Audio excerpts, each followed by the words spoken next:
Quando Jesus estava naquela conversa, naquela interação, isso é o que acontece, discípulo e mestre. São conversas ao pé do ouvido, ao pé da fogueira, antes de dormir, na refeição. Jesus pergunta assim: quem o pessoal diz que eu sou? Teste. O que ele está testando? Homens espirituais, homens carnais. João Batista, Elias, um dos profetas. O que você está dizendo? Ninguém discerniu ainda espiritualmente o que é. Homens carnais. E, meus irmãos, o fato de nós sermos, muitas vezes, em muitas áreas, cristãos carnais, não é um demérito se você está trabalhando nessa realidade. Agora, se você aceita o teu estado como normal, aí é um problema. Porque o objetivo de Deus é transformar você para ser um homem e uma mulher de Deus. Um homem espiritual, amadurecido nas coisas de Deus. E aí, Jesus vai aos discípulos, porque Jesus tinha uma missão, ele precisa treinar, ele vai subir ao céu e vai ficar 12 aqui na terra que precisam ser pessoas espirituais. Amém? Imagina Jesus treinar 12 discípulos carnais na terra. Amém? O que ia acontecer? A pressão do sistema ia fazer eles aguarem a pregação e a revelação de Deus na terra. Então, o treinamento foi intenso, e aí Pedro diz: tu és o Cristo, o Filho de Deus vivo. E aí o que acontece? Jesus diz: bem-aventurado tu és. Então, existe uma janelinha de oportunidade. Pedro acessou algo do céu, Deus revelou a ele, o coração dele estava atento para receber, e Deus diz: muito bem, Pedro. Então, carnal e espiritual. Próxima etapa, Jesus continua revelando os planos de Deus, não mudou nada. O fato de ele ser Messias e o fato de ele ir para a cruz, para nós são coisas ruins, para Deus é o plano glorioso dele. Então Jesus dá um passo seguinte na revelação. Eu estou indo para a cruz daqui uns dias. Pedro sobe e diz assim: não, isso não. Repreende Jesus. E aí Jesus diz: arreda Satanás, e aí ele usa essa frase: porque tu cogitas, pensas nas coisas daqui de baixo e não as de cima. Então, qual é o nosso desafio, meu irmão e minha irmã? É nos mantermos pensando nas coisas do alto. Esse é o desafio do cristão. É viver na terra e fortalecer o homem espiritual interior numa certa situação onde você menos vezes considera o natural e mais vezes começa a considerar as coisas do alto. Essa é a descrição do homem espiritual.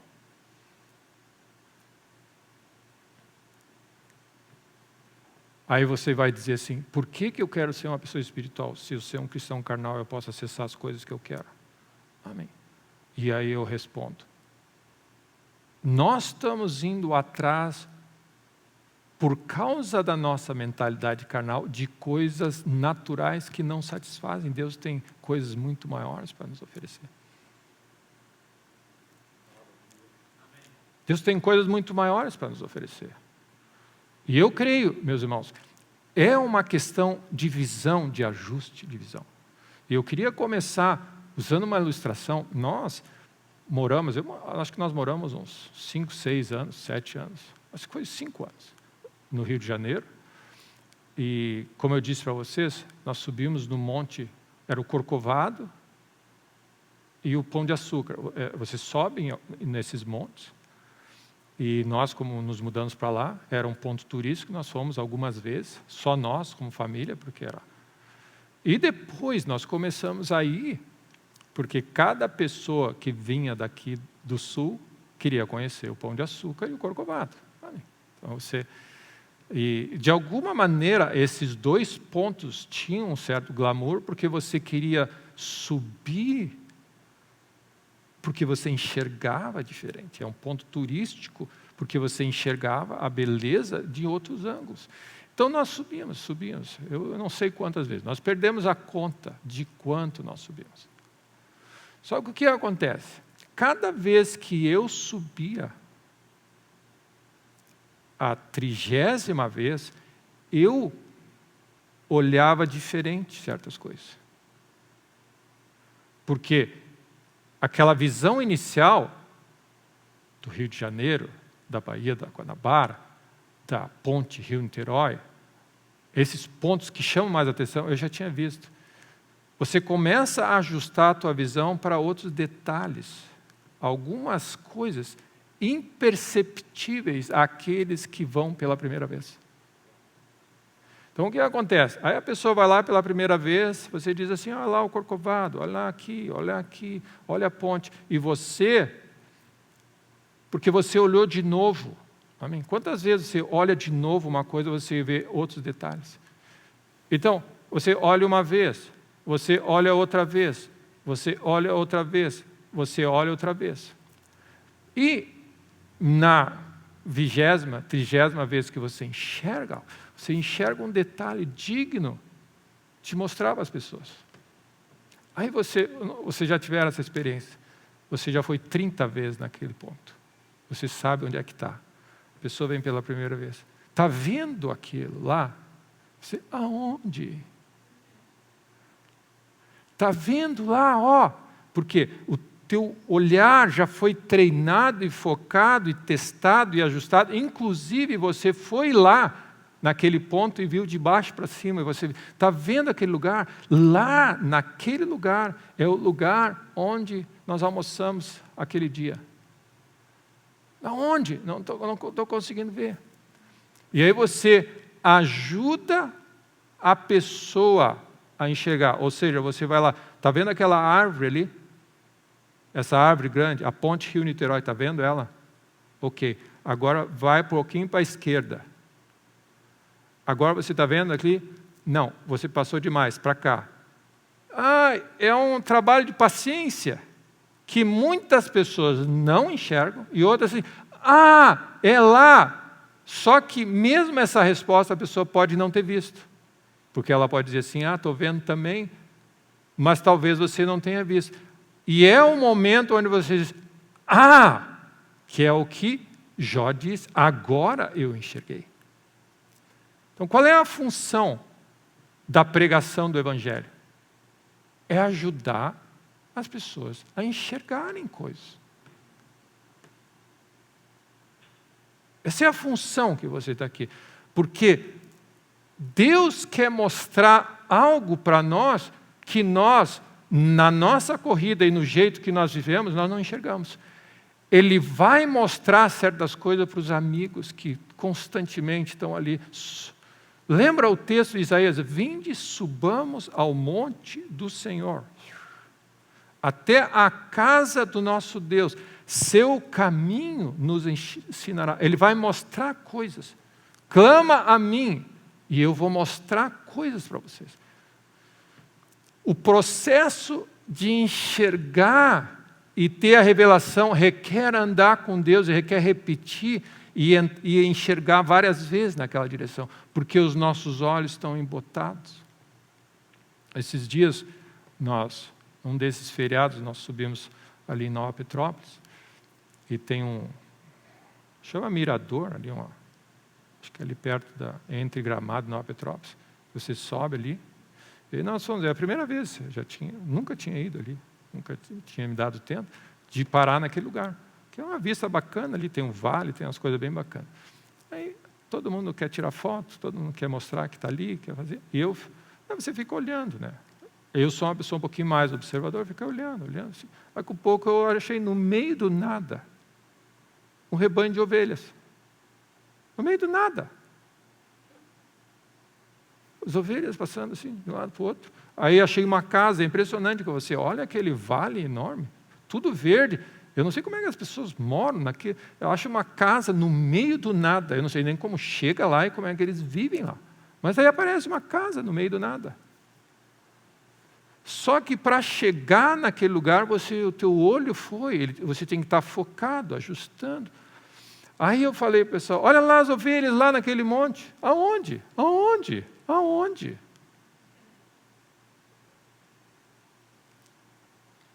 Aonde? Por quê? Porque os teus olhos não estão ainda acostumados e testados, aí a gente vai aquele processo. Está vendo aquela casa lá? Pois é, naquela clareira ali embaixo, as ovelhas estão passando daqui para cá.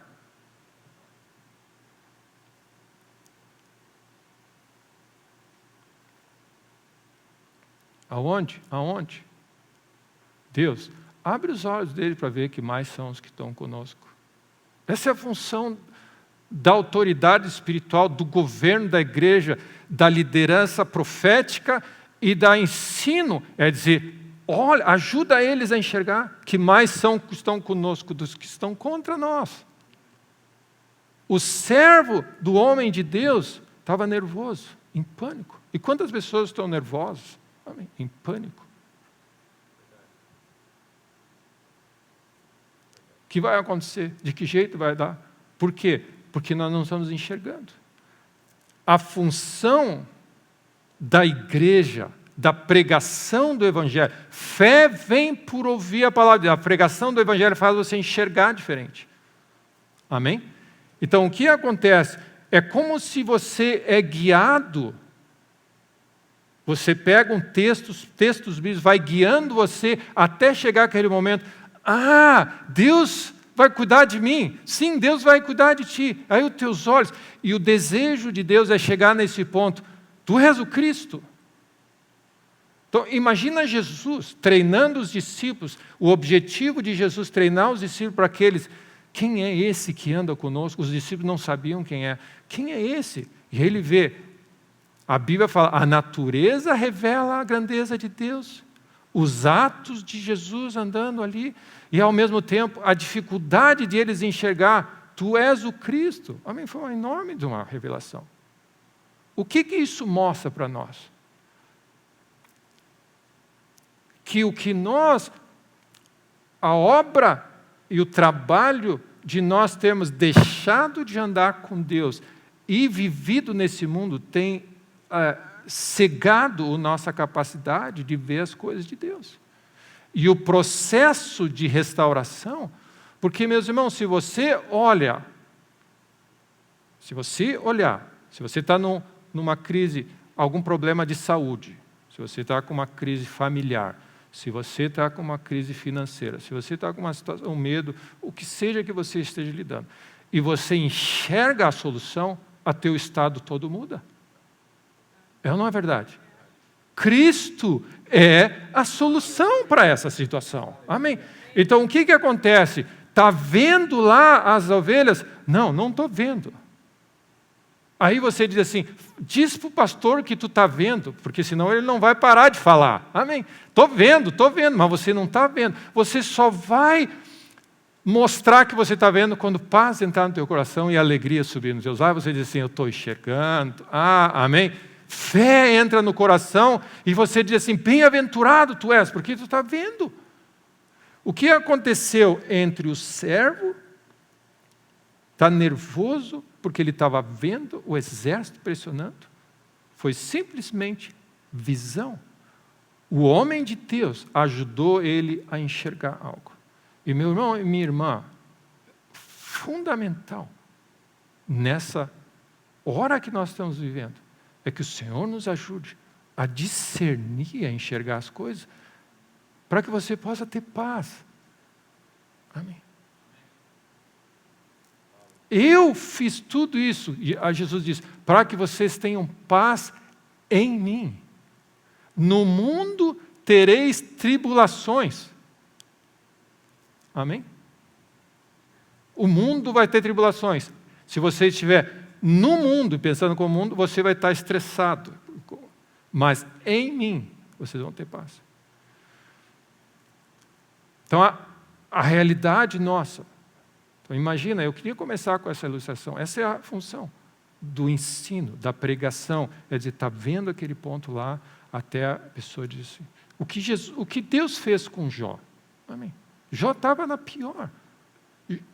Deus fez um tour com Jó para ele enxergar certas coisas, a lógica de Deus, como Deus pensa, o que Ele faz, para ele chegar à conclusão de dizer assim, eu estou vendo agora. Não basta Deus olhar. Meu irmão, e uma das coisas importantes, cada um tem que ser capaz de enxergar. Não basta o marido enxergar, se a esposa não enxergar. A esposa tem que enxergar. O marido tem que enxergar. Os filhos têm que enxergar. Porque daí todo mundo está indo na mesma direção. Eu consigo ver.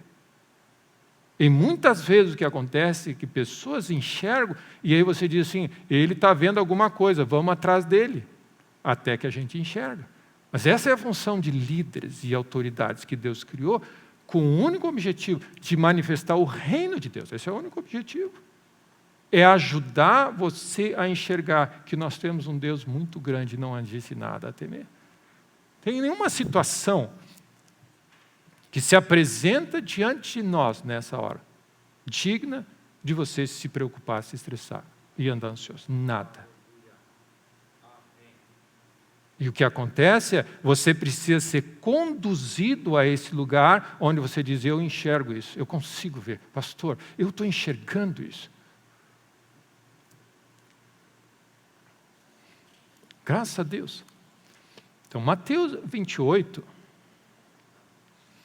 Então, é uma pequena ilustração para você entender. Eu quero ajudar você hoje a enxergar alguma coisa. Essa é uma das minhas funções. Amém. Ajudar você, pelo Espírito de Deus, a enxergar. Essa é a razão, porque não adianta você seguir um líder, você tem que enxergar. Esse é o lugar onde todos nós temos que chegar. Eu enxergo agora.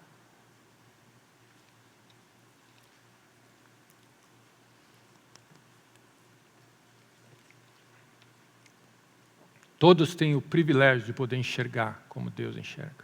Eu quero ver, Senhor. Eu estou vendo. Graças a Deus porque o pastor está vendo. Eu também estou vendo. Eu quero ver, eu vejo, eu consigo. Porque paz só tem se você enxergar. Amém. É impressionante. Amém. Olha um pouquinho mais para o lado. Não te distrai. Aí você diz assim, não aguento mais, tem coisa para fazer. Vamos tirar uma foto. E aí você diz, perdeu a oportunidade. Foca. E aí você diz, espera um pouquinho, vai um pouquinho para o lado. Está vendo aquela árvore lá? Um pouquinho para a esquerda. Mas eu não consigo enxergar. Vai, fica firme, não te distrai. Aí você vai, está vendo aqui? Aí teu olho está lá embaixo. Se não, vai para cima. Aí, quando você diz, eu vi. Amém. O que Deus quer? Tocar nesse coração, de tal maneira, livrar com tudo que distrai você de enxergar. Cristo é a resposta. Ele veio porque Ele nos amou de tal maneira e Ele veio e Ele prometeu, se eu fiz isso, eu vou cuidar do resto. Eu vou cuidar de vocês. Amém? Eu vou andar com vocês. Não há nada a temer. Amém? Nada a temer. Mateus 28, como eu disse, eu queria 3 pontos. Eu queria que você saísse desse lugar com 3 tópicos no coração. Se eu puder, amém, ajudar você, ajudar a enxergar. Ok? 3 pontos que eu creio que vai ajudar cada um a enxergar. Nós estamos falando da Semana Santa, da Páscoa. Esse aqui é o primeiro dia da semana, versículo 1. Jesus já tinha morrido. E aqui é o domingo da ressurreição. Elas vão ao sepulcro, e eis que houve um grande terremoto, versículo 2. Porque um anjo do Senhor desceu do céu, chegou-se, removeu a pedra e assentou-se sobre ela. Pelo texto como ele está escrito, a gente pode achar que o anjo abriu o sepulcro para Jesus sair. Não, o anjo abriu o sepulcro para elas entrarem e verem. Jesus já tinha ressuscitado. É o que ele diz assim. Porque quando elas chegaram, o anjo apareceu e abriu o sepulcro. Então, amém, Jesus não precisava que o anjo abrisse a pedra para ressuscitar. Amém. Se você vai ressuscitar, amém, você não é a pedra que vai te... É só um detalhe. Amém. Só um detalhe. Amém. Um grande terremoto, o anjo chegou, removeu a pedra e se assentou. O seu aspecto era como um relâmpago, e a sua veste alva como a neve. Que visão, que impacto essa operação. Os guardas tremeram, espavoridos, ficaram como se estivessem mortos. Mas o anjo dirigiu-se às mulheres e disse: não temais, porque eu sei que buscais a Jesus, que foi crucificado. Ele não está aqui, como tinha dito. Ele ressuscitou. Então, ele está dizendo, ele ressuscitou, ele não está aqui. Então, ele pode gerar isso. É um detalhe do texto. Amém. Mas eu creio. Amém. Você não precisa abrir um anjo, abrir a pedra para dar uma ajudadinha para Jesus sair. Amém. Ok? Olha o que ele diz. Ele não está aqui. Ele abriu a pedra, sabendo, ele não está aqui, mas ele abriu a pedra. Ele ressuscitou, como está dito. Vinde ver, então o que ele disse? A pedra ele abriu, agora entra, então. Vem ver onde ele jazia. E depois, depressa, e dizei aos seus discípulos. Então ele diz, olha, eles tiveram a visão, olha o detalhe.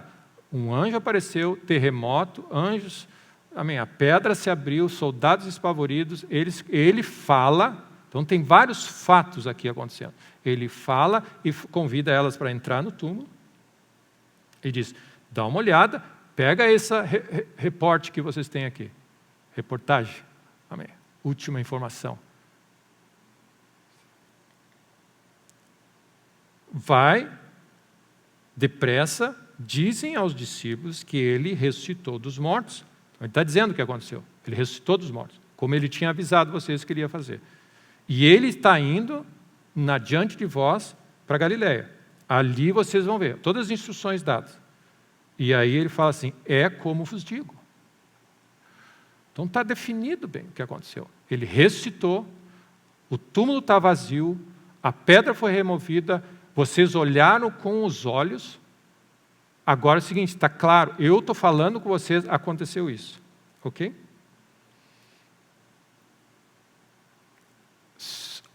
Ato seguinte, versículo 11. As mulheres foram avisar os discípulos, os guardas foram falar com os governantes. Indo elas, eis que os guardas foram à cidade e foram contar aos principais sacerdotes tudo o que aconteceu. Então, os dois presenciaram os fatos. As mulheres e os guardas. Eles dizem, reunindo-se eles em conselho com os anciãos, deram grande soma de dinheiro aos soldados, recomendando-lhes que dissessem, vieram de noite os discípulos dele e roubaram enquanto dormíamos. Caso isso chegue ao conhecimento do governador, nós o persuadiremos e vos poremos em segurança. Olha o que ele está dizendo. Existe um fato. Jesus ressuscitou, anjo apareceu, glorioso encontro. Ele fala com você, ele abre a pedra e você enxerga o túmulo vazio. Porque eles sabiam, foi aqui, lembra disso, as mulheres sabiam onde ele tinha sido colocado. Ok? Amém? Segunda versão, essas pessoas encontram os conselheiros, os governantes, e dizem assim, nós não podemos deixar vazar essa informação, porque senão esse cristianismo toma conta do mundo. Nós somos testemunhas da ressurreição de Cristo. Jesus vive, essa é a razão da nossa fé. Paulo fala a seguinte coisa, se Jesus não ressuscitou, não serve para nada a nossa fé. Então, a nossa fé é baseada no fato que Jesus ressuscitou dentre os mortos e vive para sempre, está sentado em glória, e nós servimos um Deus glorioso que venceu a morte. Amém? Nós servimos um Deus glorioso, sobrenatural, que venceu a morte, que ressuscitou dentre os mortos. Amém? Que pagou um preço alto e que ele diz, e essa é a prova para nós, cabal, é um fato documentado, feito, de que ele é um grande Deus, ele provou o seu amor para conosco. E ele diz assim, agora eu vou cuidar de vocês. Vão e anunciem que Cristo vive.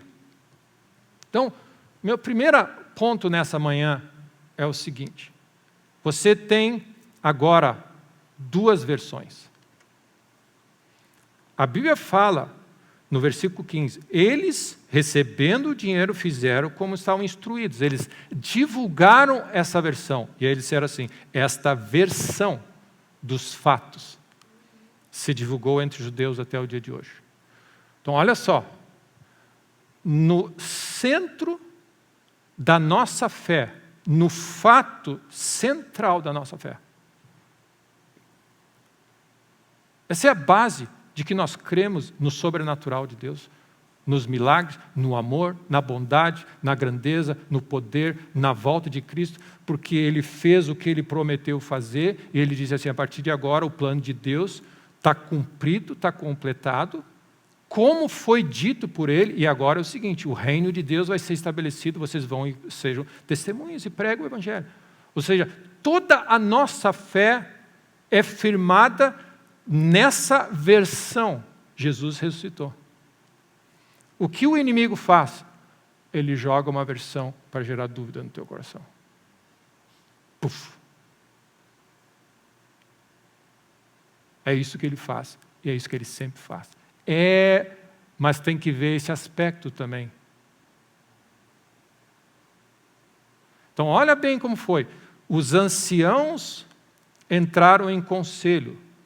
Você imagina um conselho. Você senta, conselho de anciãos, se reúne, ele diz o seguinte, nós temos um problema. É isso. Eles se reúnem numa reunião, sacerdotes, líderes, religiosos da época, eles se reúnem de noite, ou de manhã, no caso agora, né? E diz aqui o que nós vamos fazer. Como nós vamos lidar com esse assunto? Já era um problema antes, agora pior ainda. Nós temos um mártir, nós temos um salvador. Essa mensagem vai se espalhar. Eles, como nós podemos conter? Aí um disse, tem uma ideia, vamos fazer o seguinte, ó. Diz que os discípulos deles mesmos, porque eles querem, têm interesse nisso, roubaram de noite. Tá, mas e se o governador ficar sabendo? Nós vamos ter que incluir nesse conselho o governo, a religião oficial e os governantes entram em acordo e fazem a versão oficial dos fatos, humana dos fatos. Agora nós temos duas coisas, a versão celestial, que deve ser recebida pela fé, e a versão humana.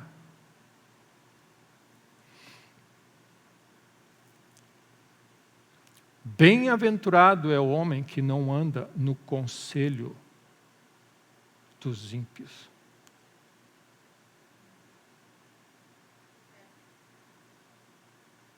Essa é a nossa vida.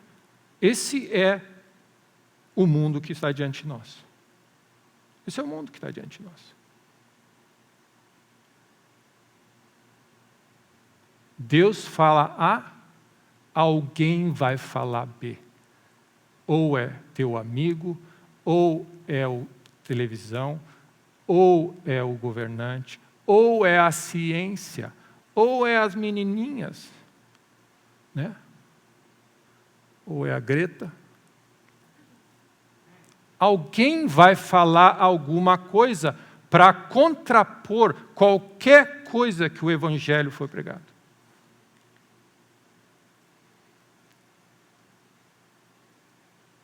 Então, esse é o que nós temos diante de nós. Essa é a vida. Como o mundo é, como o mundo funciona. Então, você pega tudo o que está escrito aqui, tem uma contrapartida de alguma pregação que o mundo faz.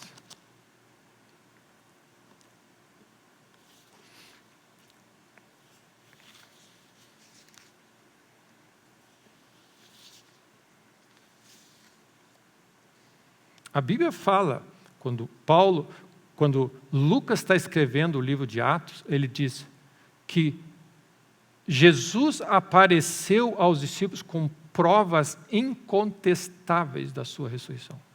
Ele apareceu para os 12, depois para os 5.000, depois mostrou provas incontestáveis.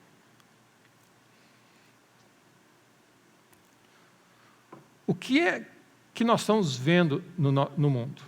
E o meu texto nessa manhã, antes de entrar nesse detalhe, eu queria ler junto com os irmãos Salmo 1, que é o meu texto dessa manhã, e eu queria destacar 3 pontos só. Esse é um dos salmos preferidos meus.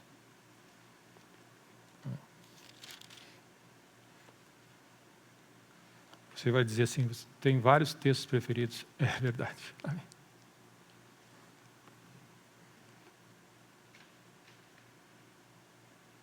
Acho que um dos primeiros textos que eu, quando criança, amém, meus pais me ensinaram e eu decorei. Bem-aventurado. Todos, vamos ler com voz alta esse texto, todos nós. Até o versículo 3, ok? Bem-aventurado é o homem que não anda no conselho dos ímpios, não se detém no caminho dos pecadores, nem se assenta na roda dos escarnecedores. Antes, o seu prazer está na lei do Senhor, e na sua lei medita de dia e de noite. Ele é como uma árvore plantada junto à corrente de águas, que no devido tempo dá o seu fruto, cuja folhagem não murcha, e tudo quanto ele faz será bem-sucedido. Essa é a promessa, esse é um texto. E eu queria destacar esses 3 pontos dentro desse texto. O primeiro é essa artimanha e essa estratégia desse mundo, do príncipe desse mundo, o pai da mentira, que é desacreditar tudo o que a verdade diz. Amém? Então a primeira coisa, e não basta, meus irmãos, não basta você amar a Deus, você tem que rejeitar o mal e praticar o bem. Não é uma questão simplesmente de dizer eu amo a Deus. Existem coisas ativas que nós temos que fazer. Você não pode se assentar. O que faz alguém chegar ao ponto de dizer assim, na roda dos escarnecedores, onde você começa a fazer escárnio das coisas de Deus e debochar, é porque é um processo. Você ouve o conselho do ímpio, depois você se detém e começa a observar e analisar, mas não é tão ruim assim, e ao ponto que é uma degradação gradual, que chama uma degradação gradual. Amém.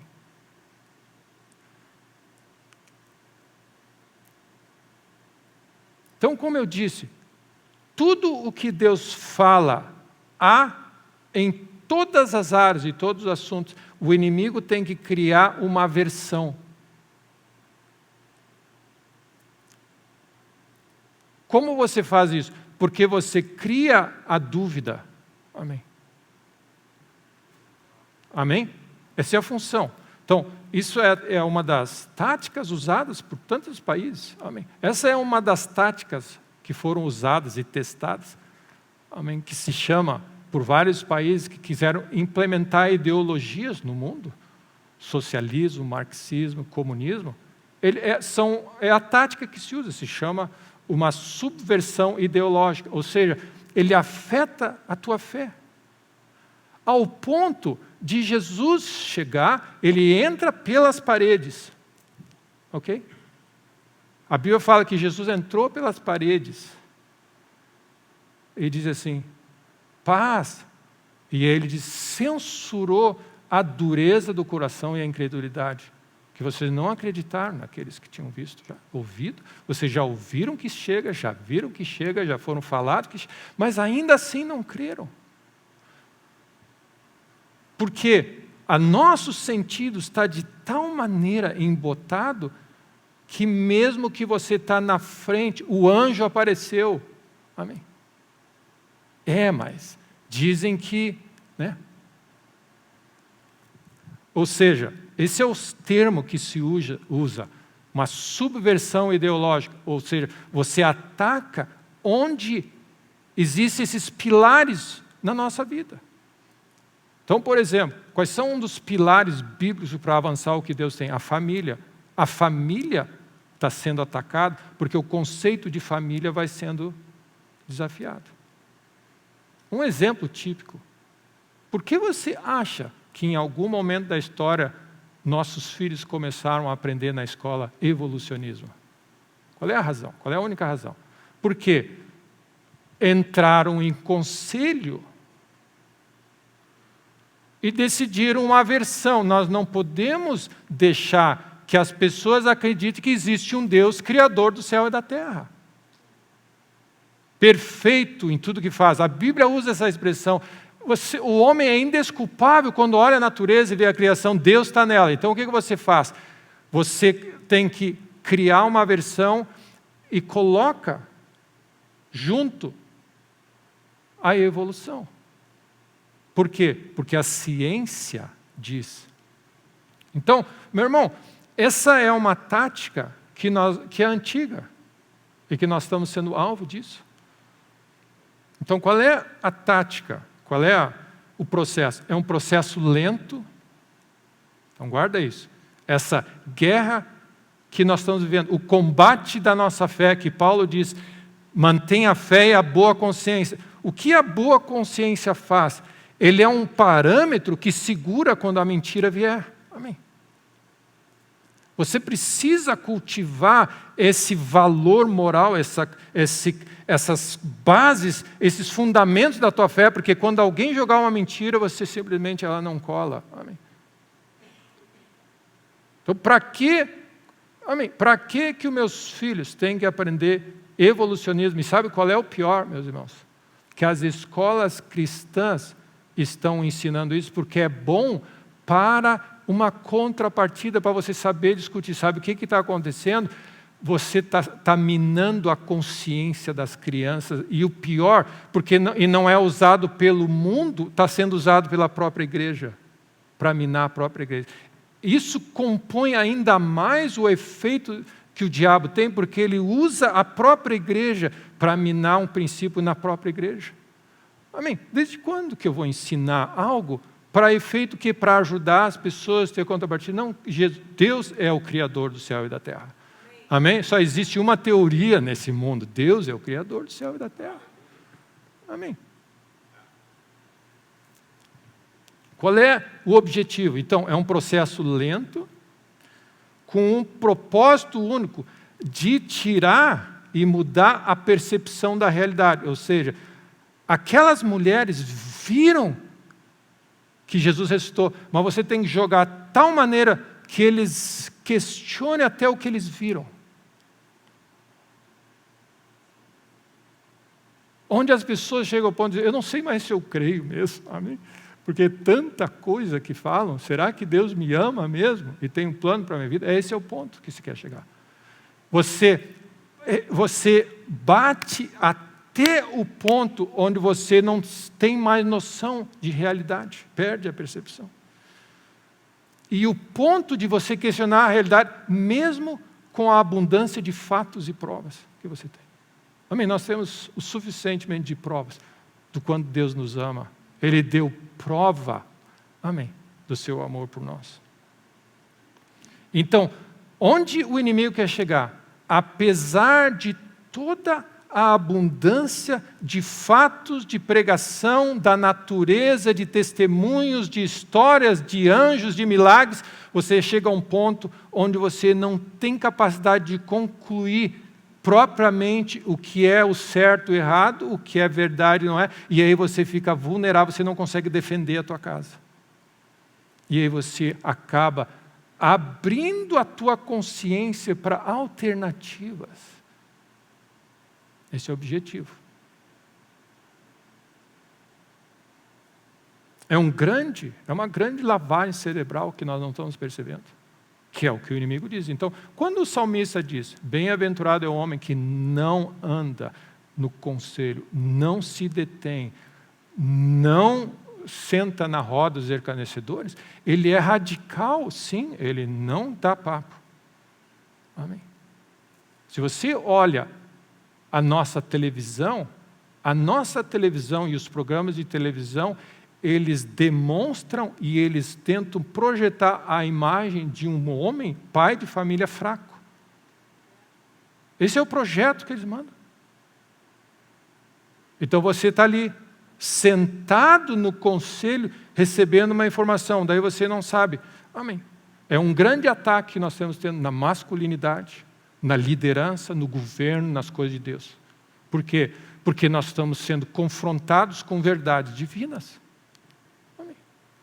Então, cada vez que Deus diz, Deus ama a família, Deus criou homem e mulher e criou a família, você vai ter alguma coisa vindo ao encontro.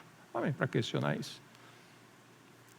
Esses dias, acho que foi essa semana, alguém disse assim, encontraram água na lua, aparentemente, talvez, eles acham que é um sinal de que tem água na lua. Qual é a função disso, meu irmão? Alguém está sentado em conselho, dizendo assim, nós temos que fazer alguma coisa, uma contrapartida a algo que Deus está operando na Terra. Então você larga uma informação. E as pessoas dizem, tem vida em Marte, tem vida aqui, nós temos que cuidar do planeta e tudo mais, porque vai haver destruição. Vão tirar, diz que acho que era mês passado, era a data de que o planeta teria terminado por causa do aquecimento. Acho que foi mês passado, que não aconteceu. Porque Deus disse, enquanto houver sol, manhã, terra, não vai haver mais destruição, como a palavra diz por dilúvio. Esses dias nós estávamos vendo um arco-íris, essa foi a primeira vez que nós vimos, do início até o fim, sem parar. Que é um sinal de Deus, da sua aliança conosco. Se o mundo vai ser destruído, Ele diz que vai cuidar de mim. Então, o que é que você vai acreditar? Amém? Aí o que acontece? Alguém roubou esse arco-íris. Você percebe, meus irmãos? É uma guerra mental, psicológica, que a maioria das pessoas não estão enxergando e estão caindo. Amém. A maioria das pessoas não estão percebendo. E esse é o objetivo. Então, essa guerra psicológica, essa subversão ideológica é algo estudado e feito para isso. Então, quando um inimigo quer entrar numa outra nação e implantar uma ideologia diferente, o que eles fazem? Eles dizem que leva de 15 a 20 anos para mudar e começar esse processo de transformação na lógica das pessoas. Por que 15 a 20 anos? Porque é o tempo necessário para educar uma geração. Da escola, do início ao fim. Hoje, os estudos dizem que você precisa só de 7 anos para mudar a cabeça de uma criança. 7 anos só. Porque o alvo, meus irmãos, o alvo são os jovens e as crianças. Você mata as crianças e reeduca os jovens. Amém, os velhos já estão mais, já são definidos já. Essa próxima geração que está vindo foi educada.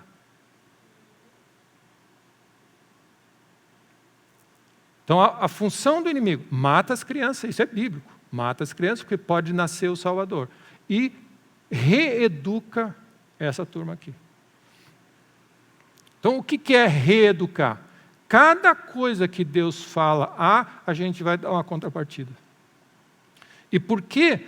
Então, você expõe.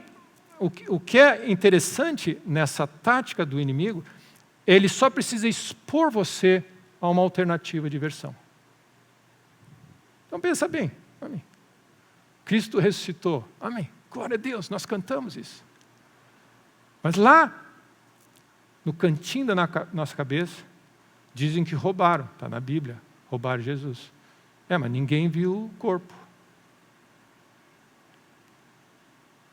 Você vai para Jerusalém, nós fomos visitar lá, e vou dizer, aqui Jesus morreu. Isso é de acordo com a tradução dessa igreja. Essa outra igreja diz que foi aqui. O túmulo não está aqui, ele está aqui. O túmulo está embaixo dessa igreja aqui, a igreja do sepulcro. Então é interessante como você vai lá, olha só como você vai. E mesmo nós não estamos enxergando isso. Você vai a Jerusalém, numa peregrinação, e você quer, dá mais uma forcinha e provar que o túmulo está vazio, eu quero ver. Você vai lá, Ele diz, eu queria ver o túmulo. Você tem duas alternativas. No jardim do Getsemane, onde está ali a pedra, que é bem parecido com a descrição bíblica, e aqui é o que dizem a tradição, que está embaixo de uma igreja, você vai num cubículo, que tem uma igreja que você desce ali embaixo. Aí você fica assim, glória a Deus, eu visitei os dois lugares, porque se Deus não está lá, Ele está aqui. Se Ele não morreu aqui, Ele morreu lá. Amém. Meus irmãos, isso é feito sob medida.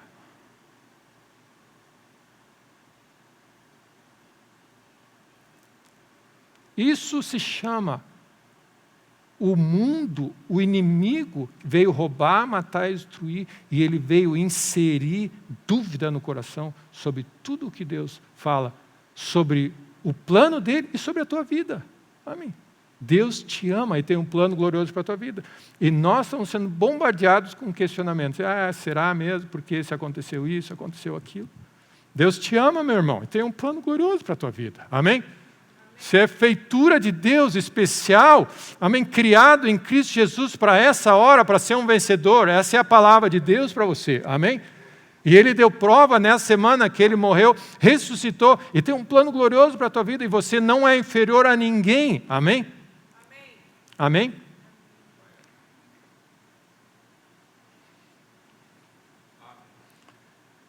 Então, o que acontece?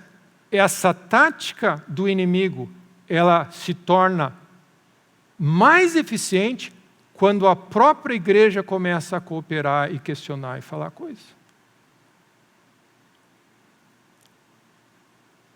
Então, por exemplo, a Bíblia está cheia, do início ao fim, do cuidado de Deus. Ele diz, nós acabamos de ler, eu vou cuidar de ti, a bênção de Deus é a nossa porção, eu vou prosperar a tua vida, eu vou te abençoar.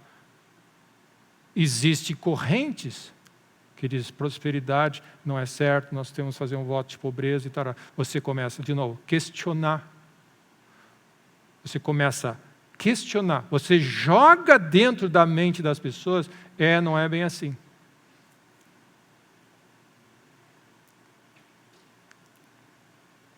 Então, o efeito é devastador quando você ainda tem a igreja mesmo, porque ela dá uma base para algumas mentiras. Por que você acha que nós temos que cuidar dos jovens, do que eles estão ouvindo, o que está sendo educado e como está sendo feito? Amém.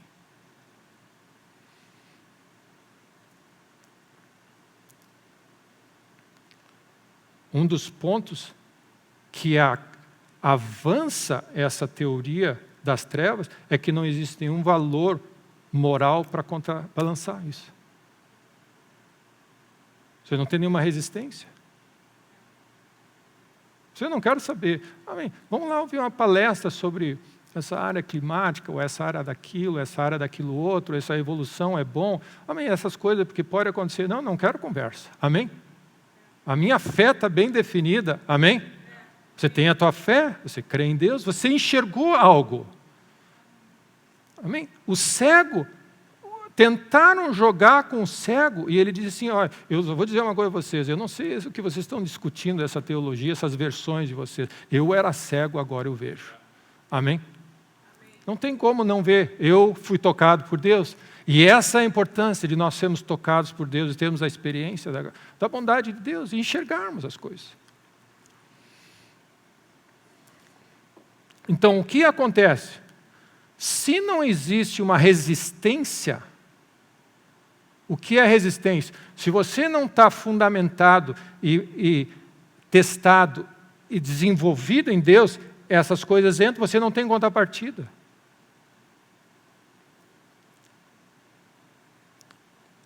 Então, o que acontece? Quando você não tem, e Paulo usa essa expressão, aqueles que negaram a boa consciência, os valores cristãos estabelecidos, vieram a naufragar na fé, é exatamente isso. Agora, qual é o resultado que nós estamos vendo? A exposição a fatos verídicos que não te afeta mais, não muda nada. Amém? Quando você olha o que nós vemos hoje em dia no mundo, as pessoas descrevem, por exemplo, nessas candidaturas, o fulano é assim, assim, assim, assim. Isso não muda ninguém. As pessoas não afeta você. A verdade não afeta mais. Não é verdade? Parece que a pessoa assim, ó, é interessante como a mente fica de tal maneira confusa que você fala E o que Jesus estava dizendo é isso: existem provas incontestáveis da ressurreição, e mesmo assim ele diz, vocês ainda não creram. Amém. Então olha o que acontece. Nós chegamos a um ponto onde existem provas documentadas, fotos se precisar, e você é levado ao próprio local, mas ainda assim você não acredita.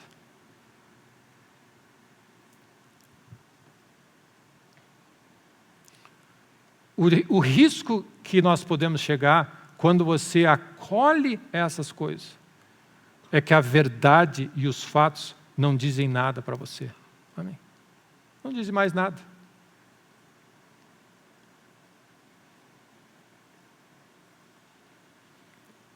Então, esse é o meu primeiro ponto.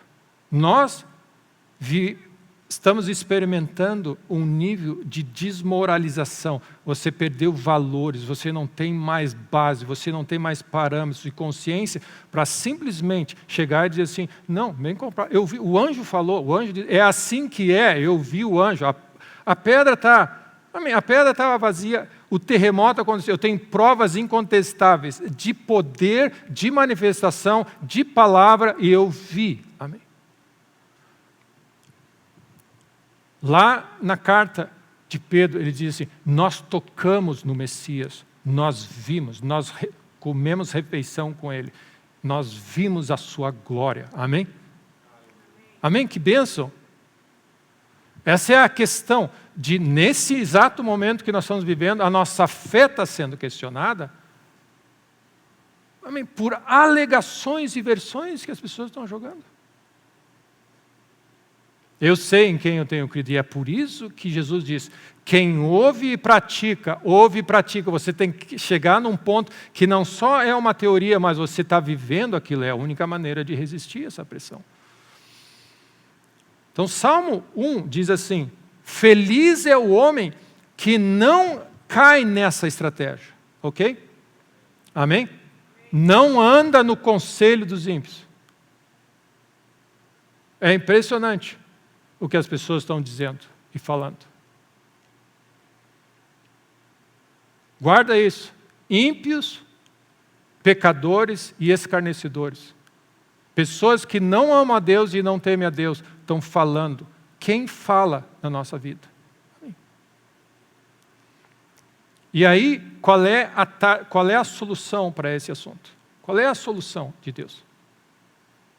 Antes, o seu prazer está em Deus, na lei do Senhor. E na sua lei medita dia e noite. É o segundo ponto nessa manhã. A única maneira de você vencer o que nós estamos lidando é meditar dia e noite nas coisas de Deus. Isso não é uma sugestão, é esse conceito de meditar. O que a meditação é? Você fala, você pensa, você rumina, você processa, você fala contigo mesmo. Quando você entra num carro e põe uma música e diz, o Senhor é bom, o Senhor é bom, o Senhor é bom, você está meditando. Porque você está processando uma verdade divina. Medita nas Escrituras. O Senhor é bom, o Senhor é bom, o Senhor é bom. Você sai do carro, pronto para encarar qualquer negócio. A diferença é, se você pensa e liga o rádio e diz assim, bombardearam uma escola tal, fulano de tal, foi lá, e fala assim, onde nós vamos parar, que mundo é esse? Eu não sei mais o que eu vou fazer, eu não sei nem se eu quero ter filhos e tudo mais. O que você está meditando? Você sai do carro e você diz assim, me esconde. Amém, eu não sei o que eu vou fazer. Eu vou, amém, acho um abismo aí, amém, que eu vou sem querer cair com esse carro. É isso. A meditação, o que é isso? É o ato de processar a verdade de Deus e ela estabelecer em você. Você começa a pensar. Antes de você começar a praticar, você recebe a palavra de Deus e fica ali ruminando. O Senhor é meu pastor, nada me faltará. O Senhor é meu pastor e nada me faltará. O mundo está em crise, o mundo está em recessão. Essa informação vem de fora. Por quê? Porque o inimigo vai jogar uma versão para você que se você não seguir as coisas do mundo e jogar o jogo conforme a economia tem que ser jogado, você nunca vai ser bem-sucedido. E Deus diz assim, não te preocupa com as coisas desse mundo. Eu sou o teu pastor, eu vou cuidar de ti. Você está diante de duas versões dos fatos. Tem uma realidade, um Deus somente que é verdade. Ele diz, eu vou cuidar de ti e jamais vou te abandonar. Amém? Aí você senta na roda dos escarnecedores, daqueles que debocham de Deus. Ah, tu é daqueles que vai na igreja. Aí você não vai na igreja, porque você não quer. Amém, você quer estar bem com as pessoas. E aí o que acontece? Vai minando o teu sistema, e você diz, Deus cuida de nós. Mas a gente tem que trabalhar também, né? E aí você mistura as duas teorias. Quando diz, não anda no conselho dos ímpios, não se detém, não acomoda, não compromete a verdade de Deus, você não pode deixar nada contaminar essa verdade. O Senhor é meu pastor e nada vai faltar. Eu vou cuidar de vocês. Não anda na avareza e na cobiça desse mundo. Então o que você faz? Por que o salmista diz, dia e noite, só pensai nas coisas lá do alto, onde Cristo existe e onde Ele está. Tudo que é puro, tudo que é amável, tudo que é de boa fama. O Senhor tem cuidado de nós. Amém. O Senhor abriu o mar. Amém. O Senhor abriu o mar. Aí você acorda de manhã no meio do caos. O Senhor abriu o mar. Amém. Aí você começa a falar assim, Deus, como deve ter sido tu abriu o mar, Deus? As pessoas botaram o pé na água e o mar se abriu, o faraó na pressão deles. E aqui, o que isso está fazendo? Está entrando no teu sistema. É a única maneira de você vencer o mundo. É essa a arma, é isso o que vence o mundo, a nossa fé. Essa é a nossa vitória. Então o que você faz? Não basta ouvir coisas, ela tem que entrar em você. Meditação é o processo de adquirir sabedoria de você. Amém. Acolher aquela verdade e ficar pensando. Amém. Você pode põe uma música na tua casa, decora versículos, pensa versículos, conversa versículos, ora versículos, medita versículos. Lembra do que Deus fez. Não te esquece de nenhum dos teus benefícios. O Senhor é maravilhoso, Ele me livrou daquela situação. Deus, lembra daquela situação? Eu estava mal, Deus. E olha o que passou anos e eu estou de pé e o Senhor me livrou daquela situação. O que você está? Meditando nas coisas de Deus. Fé entra no teu coração e Deus, se tu fez isso, tu vai fazer de novo. E você resiste. Então, meditação nada mais é do que essa arma simples, que você não precisa de ninguém do lado de fora, é você e você. Amém. Bendize a minha alma ao Senhor. Amém. Para de chorar. Fala com você, para de choramingar. Amém. Bendize a minha alma. Começa a louvar a Deus. A palavra de Deus diz que quando eles louvaram a Deus e oraram, a prisão se abriu. Então, Senhor, a prisão se abriu. Eles cantaram no meio do caos. Eles estavam com chicote nas costas. Eu não estou com chicote nas costas. Amém. Não está doendo, está ruim a situação, mas não está tão ruim. O que você está fazendo? Você está meditando. Um dos grandes segredos, meus irmãos, para você reverter essa guerra ideológica e psicológica que mira a tua mente, teu cérebro e a tua capacidade de pensar, que a maioria das pessoas não estão pensando, elas estão vivendo no automático, é parar, resistir à pressão e começar a ruminar nas coisas de Deus, parar um pouco. Meia hora, para. Está no carro, aproveita, acorda mais cedo, começa a orar. Amém. Não torna isso religioso, tipo assim, eu tenho que ler minha Bíblia, 3 versículos, orar a Deus, e não. É uma comunhão com Deus, onde a palavra de Deus vai entrando em você, você vai fixando ela no teu coração. Amém. Senhor, esse é o dia que o Senhor fez. Você tem um dia difícil para fazer. Mas você está falando. Deus, mas a tua palavra declara que eu sou vencedor em qualquer cenário. Eu declaro nesse dia que eu vou experimentar a tua vitória. Senhor, eu estou crendo em ti, me ajuda na minha falta de fé. Medita dia e noite. Dia e noite. Dia e noite. Noite e dia. Louva a Deus. Relata os testemunhos. Conta de novo. Amém? O que acontece? Você vai ver que algo cheio de vida e alegria e força vem de você. Amém? Pessoas positivas. Amém? Nós temos um grande Deus. Amém? O risco de nós cairmos e começarmos a entreter o que nós estamos vendo é que você começa a afundar. Eu ouvi dizer uma boa, que as pessoas são tão negativas que inclusive eles mudaram o tipo sanguíneo de B positivo para B negativo. Amém? Eles fizeram o teste ao longo da vida. Amém? Na verdade, nem letra mais tem, só o negativo aparece no texto. É impressionante, meus irmãos. Você lida com certas situações, você sai cheio. Você lida com outras situações, você sai esvaziado. Amém. Deus renova a nossa vida. A palavra de Deus é uma fonte de vida. Então nós precisamos aproveitar mais isso. Qual é a descrição do homem bem-sucedido? É que ele não faz isso e ele medita dia e noite. Meu irmão, medita dia e noite. Dia e noite. Você pode meditar, você está trabalhando, você está lavando louça, você está fazendo o seu trabalho. Nós fomos criados para andar nessas duas dimensões. Nós andamos com Deus. Graças a Deus. Amém. Esses dias eu eu faço meu exercício, minha corrida, amém, regular. Aí, por alguma razão, eu disse assim, eu tenho que cuidar. Eu estava num negócio estreito, eu falei assim, eu tenho que cuidar porque eu tenho 2 anjos correndo comigo. A palavra diz que os anjos do Senhor acampam ao nosso redor. Aí eu comecei a ver que vários filmes de presidente têm os guarda-costas, eles vão fazer a ginástica dele, eles estão esperando, o presidente vem 2 correndo, os caras não aguentam, mas eles têm que ir junto. Amém. Eu comecei, na minha caminhada, na minha corrida, eu estava pensando o tempo todo, será que esses anjos estão em forma? Como é que eles estão?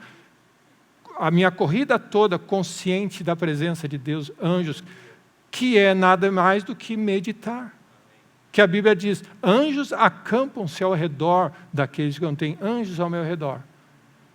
Aí você vai falar com alguém, aí você precisa fazer alguma coisa, às vezes eu preciso largar minha filha no hospital, fazer, meu filho, não esquece que tem anjos aí ao teu redor. Você busca sempre porta mais larga, porque ele pode bater eu brinco com ela. Acha umas portas boas, não esquece que eles estão aí contigo. O que isso faz? Você gera fé nas pessoas. Você está falando a palavra de Deus. Você não está falando um versículo, amém, religioso. Você simplesmente está jogando a vida de uma experiência que você tem. Você sabe, Deus está comigo, tem anjos aqui. Amém. Tem anjos ao nosso redor. A palavra diz, bondade e misericórdia me seguirão todos os dias da minha vida. Amém. Por que só quando você ouve esse texto você tem o benefício disso? Por que você não fica meditando nele? O benefício desse texto vai estar todo o tempo em ti. Amém? O poder, existe algo glorioso nessa meditação. Salmo 119, versículo 97. É a única arma que nós temos de lidar com essa monte de mentira e essa perversão ideológica, essa tentativa de jogar na nossa vida outras versões que não a verdade, é meditar na verdade, dia e noite, dia e noite. Dia e noite, meu irmão. Noite e dia. Dia e noite, meu irmão. Noite e dia é a única solução. Amém. E a bênção que isso acontece dentro de nós, onde você estiver. Você está no hospital, você está no posto, você está vendendo, você está estudando, você está na universidade, você está cozinhando, na cozinha, em qualquer lugar que você está, você pode estar meditando nas coisas do alto. Amém? Salmo 119, 97. Quanto amo a tua lei, é a minha meditação todo o dia. Deus, eu quero ser como Davi.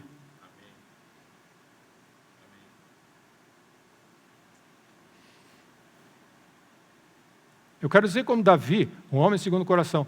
Davi diz, eu medito na lei de Deus todo o dia. Meu irmão, imagina todo o dia. No salmo anterior ele diz dia e noite, agora ele está dizendo todo dia. Amém. Ou seja, você pode escolher como que quiser. Você está desperto, você está pensando em Deus. Esse é o conceito de orar sem cessar. em tudo dai graça.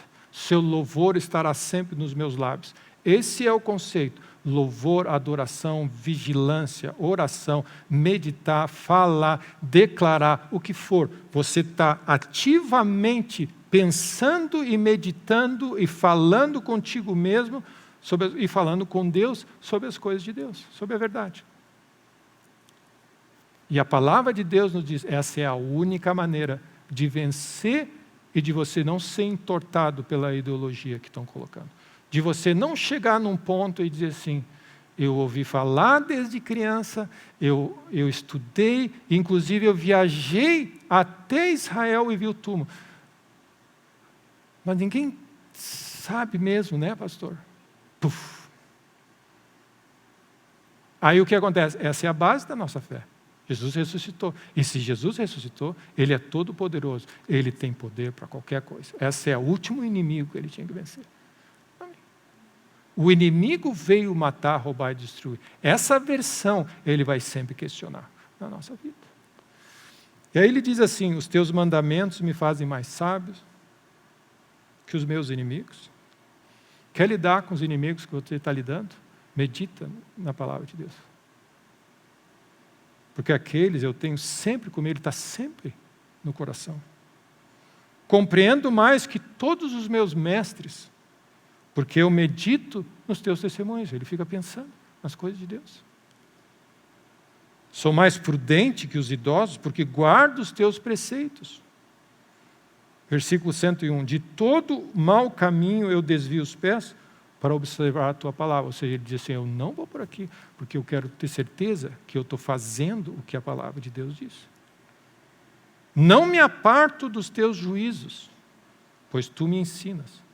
Quão doces são as tuas palavras ao meu paladar. Olha esse, quanto amo a tua lei. Seu prazer está na lei do Senhor. Mais que o mel à minha boca. Por meio dos teus preceitos, consigo o entendimento. Por isso, detesto todo o caminho da falsidade. Você cheira a falsidade? Amém. Você cheira situações, pessoas, intenções, motivações, você cheira a falsidade. Por quê? Porque você é melhor? Não, porque você escolheu um caminho. Você medita dia e noite nas coisas de Deus, e a verdade expõe a mentira. E aí ele diz o texto que todos nós decoramos. Lâmpada para os meus pés é a tua palavra. E luz para os meus caminhos. Jurei e confirmei o juramento de guardar os teus retos juízos. Um juramento é uma decisão pensada, definida, e aí você diz, esse é o meu estilo de vida, essa é a maneira como eu vou viver. Então, de um lado você tem quem anda, quem ouve, quem senta, quem se detém, quem chega perto, as más conversações e as coisas. Amém. Televisão, livros, programas, conversas, grupos, sugestões, quem sabe, todas as coisas que não vêm de Deus têm um objetivo de minar a tua ideologia ou a tua fé. Todas as coisas têm um objetivo. Então nós precisamos ativamente, eu queria colocar isso no coração, é uma decisão que você diz, eu vou trabalhar mais e praticar mais essa realidade, eu vou viver mais isso. Não é tão trabalhoso assim. Amém? E está ao alcance de todos nós. E ao invés de sentar e se deter e acolher o que o ímpio fala, você está propositadamente, ativamente, determinado, disciplinado, disposto a ser um discípulo de Cristo. Esse é o discípulo de Cristo. Amém. Um conceito novo, né? Isso se chama ser discípulo de Cristo. Você faz, pensa e diz tudo o que o verbo de Deus fala.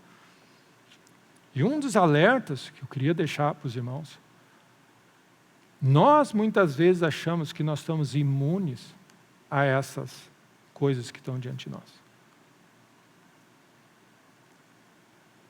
Mesmo com provas incontestáveis, os discípulos não acreditaram. Pedro, depois de andar com Jesus, negou a Jesus. Então, um alerta para cada um de nós. Não acha que você está imune à ideologia e à estratégia do inimigo. Você pode estar sendo, lembra, é um processo lento que cozinha a tua lógica. E quando você vê, e uma das coisas interessantes, que as pessoas só vão enxergar quando a dor bater e a porta fechar da arca.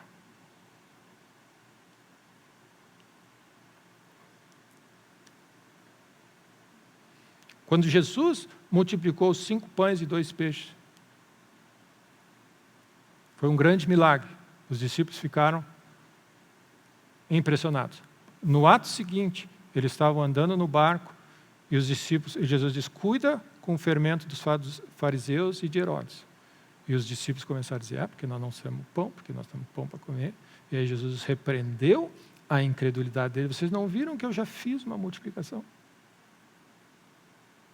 O que vocês estão falando de pão, se vocês já presenciaram? Você percebe, você pode presenciar um fato e ainda não acreditar. Olha onde nós chegamos, e o inimigo conseguiu chegar ao ponto de você ouvir provas, versículos, testes, testemunhos e provas físicas, e ainda assim você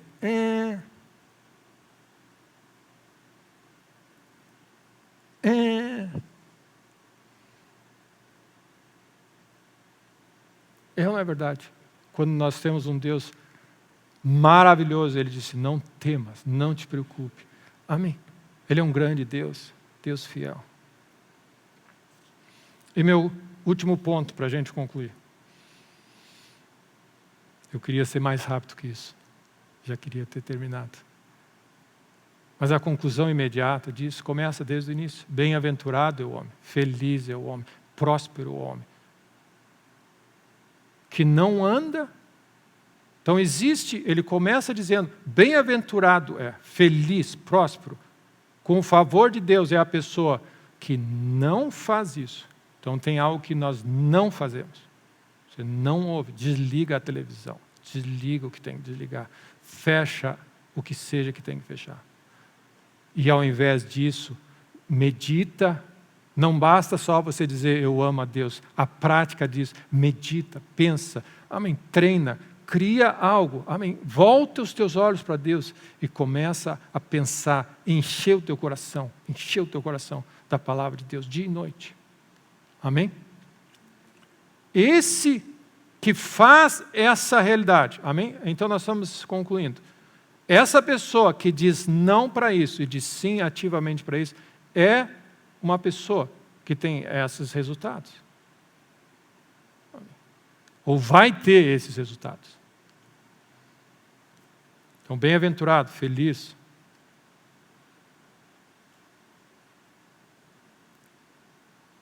Salmo 19, você não precisa abrir, mas é um dos textos que nós, amém, que já andamos pela igreja, já ouvimos falar. A lei do Senhor é perfeita. Salmo 19, 7.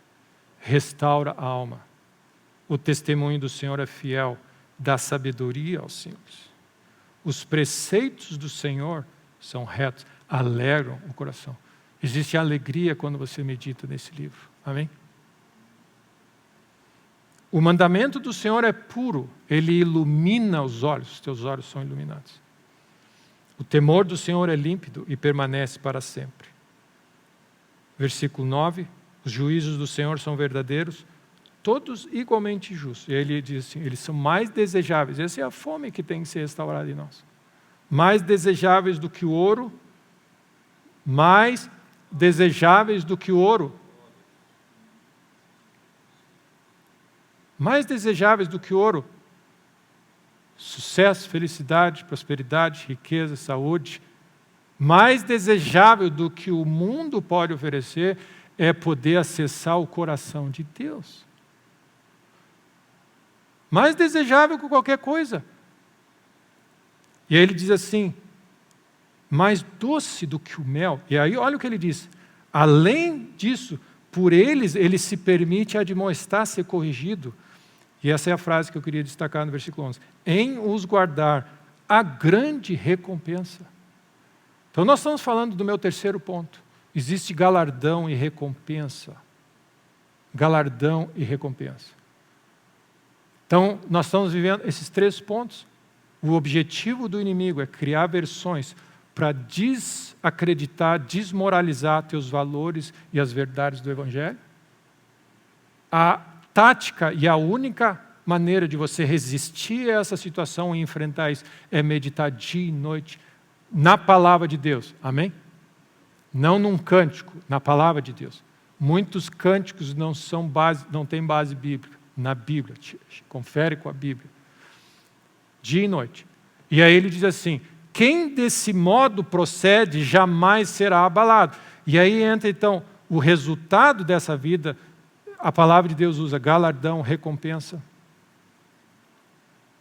E eu queria dar um contexto só sobre esse bem-aventurança, esse galardão, essa prosperidade, essa recompensa de Deus. Jesus não morreu na cruz para você pagar as suas contas e para você ter um carro novo. É muito pouco a gente reduzir a nossa vida espiritual para ter uma boa casa, uma boa aposentadoria e um sucesso profissional e uma empresa lucrativa. É muito pouco você achar que esse é o galardão do justo. Então eu queria que você considerasse isso. Tá, mas pastor, a igreja está cheia, ou a Bíblia está cheia de testemunhos. Deuteronômio 28 diz, se atentamente ouvires a minha voz, tendo cuidado, meditar, virão sobre ti todas essas bênçãos. Sim. Eu queria colocar da seguinte maneira, esse é o efeito colateral de andar com Deus. Amém? Ok? Aquele efeito colateral, entre aspas, o bom efeito. Se você anda com Deus, amém, o favor de Deus vai estar sobre a tua vida, Deus vai cuidar, abençoar a tua casa, a tua empresa, vai te abençoar com coisas, com bens, o que for que você precisar. Porque Ele é um bom Pai, Ele diz assim, não anda ansioso, busca o meu reino, essas coisas eu vou abençoar vocês, eu vou tocar vocês, eu vou cuidar de vocês como um bom Pai que Ele é. E Ele é um bom Pai. Amém? Mas eu queria que você entendesse assim, você não faz todo esse processo de rendição, de crer em Deus, para você ter uma vida boa aqui na terra. Não faz sentido nenhum que Jesus tenha morrido por isso. Sabe por quê? Porque o homem conquista isso na sua força hoje em dia. Ele vai, conquista, amém, sucesso, promoção, carro, sucesso. Ele diz assim, não é isso. E o inimigo, ele joga essa ideologia no nosso coração também para dizer, esse é a recompensa do justo. E aí vocês percebem que os justos não estão ganhando a recompensa, porque alguns ganham, outros não ganham. Então Deus não é justo, e ele acha que essa é a teoria. E nós abraçamos essa versão dos fatos. Quando Deus diz assim, não. É inevitável você andar com Deus e você não ver Deus se manifestando na tua vida, teu cuidado. Amém? É inevitável. Então, se eu puder, sem errar na doutrina, que a Bíblia diz, e eu creio que não é um erro, a bênção de Deus tem de andar com Deus. Mas isso não é o galardão do justo. Amém? Esse é o meu ponto. A recompensa de você andar com Deus é você ser como Deus. Ele diz, vocês agora, pelo Espírito de Deus, quando vocês abraçam a minha maneira de ser, vocês têm acesso à mente de Cristo. Amém? Seria muito pouco para nós, nessa semana da Páscoa, achar que nós vamos celebrar tudo o que nós vamos celebrar, porque Deus vai nos livrar desse problema. Amém? De andar nessa terra. Amém?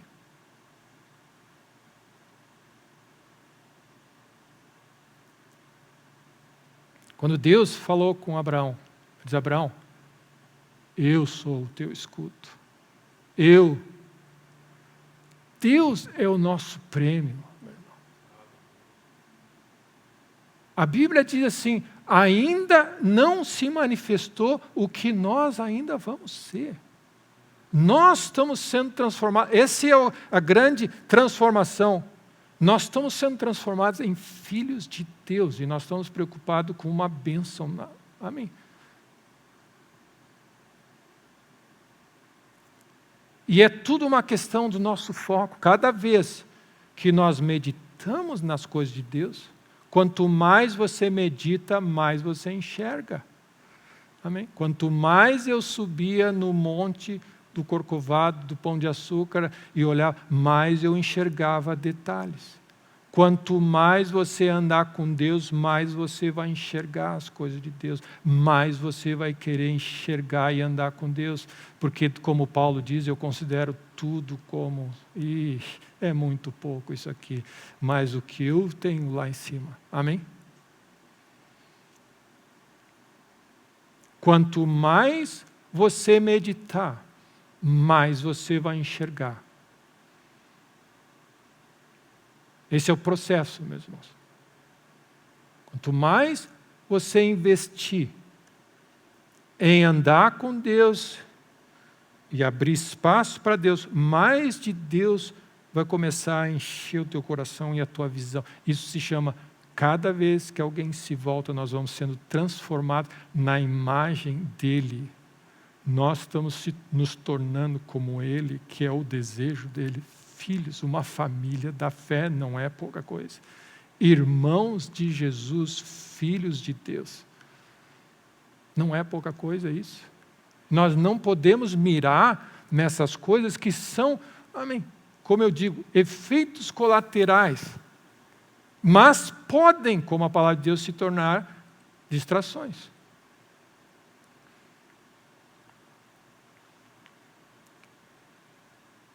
Nós olhamos a palavra de Deus, quando ela fala conosco, como um problema. É como você disse, Deus disse para mim não fazer isso. Deus disse para mim, amém, conservar puro o meu caminho. É complicado. Nós estamos sempre resistindo a Deus. Deus disse, medita. Deus disse, não te preocupa com esse assunto. Deus disse, amém. O que nós estamos começando a perceber? Deus revela quem Ele é através do que Ele fala. Ele revela quem Ele é através da natureza. Ele revela através dos testemunhos, dos milagres, da intervenção. E a natureza e os fatos externos, eles apontam para a grandeza de Deus. Mas quando Ele fala com você, Ele mostra a natureza dele e diz assim, Deus pensa assim sobre esse assunto. Nós temos o grande privilégio da nossa vida de acessar como Deus pensa sobre todos os assuntos. E não sermos jogados de um lado para o outro sobre as mentiras desse inimigo. Quando Deus fala sobre casamento assim, o que você diz? Ao invés de você ler como uma grande restrição e limitação, o que você está dizendo? Deus criou o casamento e está te dando a oportunidade de acessar a mente dele e o plano dele que ele criou sobre aquele assunto. E quanto mais você meditar e praticar a lei de Deus, mais você vai enxergar a lógica e os caminhos de Deus.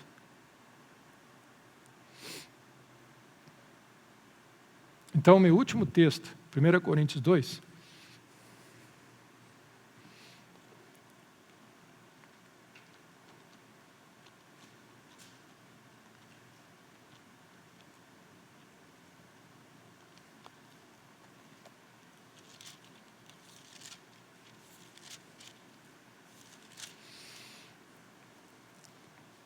Então, esse é meu último ponto. Cada vez que Deus fala com você, Ele está revelando quem Ele é, como Ele pensa, Ele te está dando um acesso a você também ter a oportunidade de pensar como Ele pensa e agir como Ele age. A mente brilhante do universo, o Criador do universo, está te convidando a ser como Ele, pensar como Ele, agir como Ele, falar como Ele, processar o mundo e as coisas como Ele. Esse é a bênção de você dizer, vinde a mim, eu vou ensinar vocês, medita nas minhas escrituras, e eu vou abrir os olhos de vocês. Então, 1 Coríntios 2, e eu realmente estou encerrando com esse ponto. Esse é o nosso galardão. Nem olhos viram, nem ouvidos ouviram, nem jamais penetrou em coração humano o que Deus tem preparado para aqueles que o amam. Mas Deus revelou essas coisas pelo Espírito. O Espírito Santo de Deus agora é um intermediário de Deus para começar a revelar as coisas de Deus. Porque o Espírito a todas as coisas perscruta. Ou seja, o Espírito está presente, ele sabe tudo o que Deus pensa, como ele opera, as profundezas de Deus. Que é o que ele diz aqui. Porque qual dos homens sabe as coisas do homem, senão o seu próprio Espírito? Assim também as coisas de Deus, ninguém conhece senão o Espírito de Deus. O Espírito Santo de Deus sabe tudo sobre Deus. E se ele disser para você, não faz isso, é porque é muito bom para você não fazer isso. É a coisa mais produtiva que tem, não faz isso. É dessa maneira que vocês têm que acolher e que nós temos que acolher os mandamentos de Deus. Foi assim que Davi acolheu. Ele disse, quanto eu amo a tua lei. Amém. Em os guardar a grande recompensa, porque nós começamos a ver os planos de Deus se manifestando. Ora, nós não temos recebido o Espírito do mundo, mas o Espírito que vem de Deus, dois Espíritos, para que conheçamos o que por Deus nos foi dado. E aí ele fala dessas coisas, nós não estamos falando coisas de sabedoria humana, nós estamos falando das coisas do Espírito, discernidas, conferindo coisas espirituais com espirituais. Versículo 14. Ora, o homem natural não aceita as coisas do Espírito, porque eles são loucura. E não pode entendê-las mesmo, porque elas se discernem espiritualmente. Porém, um homem espiritual julga todas as coisas, mas ele mesmo não é julgado por ninguém. Versículo 16. Quem conheceu a mente do Senhor? Quem pode imaginar o Criador do universo? Criador, amém. O Alfa e o Ômega. Quem primeiro deu a Ele para que Ele possa agora ensinar alguém? Ele é o Alfa e o Ômega, o princípio e o fim. Quem é que instruiu ao nosso Deus? Ele é a origem de todas as coisas. E aí ele diz assim, nós, porém, temos acesso, temos a possibilidade de entender como Deus pensa e age. Esse é o nosso grande, esse é o objetivo de Deus para nós, sermos filhos de Deus. Amém? Então que Deus nos ajude nessa semana, que você possa, amém, pela graça de Deus, pelo menos nessa semana, é a semana mais santa do ano, segundo a tradição. Volta os teus olhos para Deus e pondera nessas palavras. Maria tinha uma coisa que ela fazia, ela guardava no coração as coisas que estavam dizendo. Ponderava, era um tesouro aqui dentro. E ela ponderava. Que você possa ter uma semana onde a tua mente possa estar cheia de Deus, cheia de gratidão, cheia de devoção, cheia de louvor. Amém? Meditar na grandeza da obra da cruz, o que Cristo fez por você, o que Ele quer fazer por você, nas promessas, nas profecias, nas instruções, nas ordenanças, no amor que Ele tem por nós. amém, na graça e na capacidade e no desejo que Ele tem de entrar na nossa vida e revelar a grandeza dEle, e que você, ao reagir e receber, você começa a ter os benefícios dessa vida gloriosa que Ele veio nos dar. Que seja uma semana gloriosa, que seja uma semana, amém, cheia de Deus, que seja uma semana de revelação, que seja uma semana onde você possa ter teus olhos abertos, onde, através dessa palavra, o Espírito Santo de Deus possa te mostrar e te conduzir a enxergar certas coisas que você ainda não está enxergando. Coisas que Ele tem preparado para você e para a tua família e para a tua casa. Em nome de Jesus. Amém? Glória a Deus.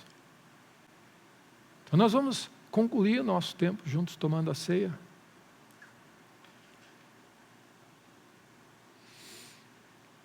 Glória a Deus.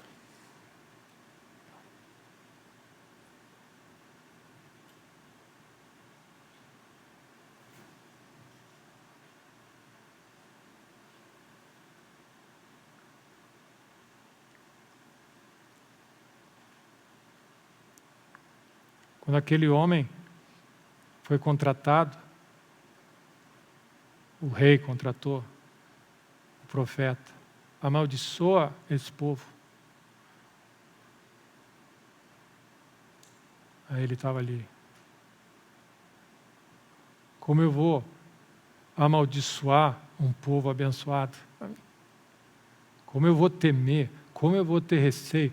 É um povo abençoado, lavado no sangue do Cordeiro, amado por Deus, salvo. Amém.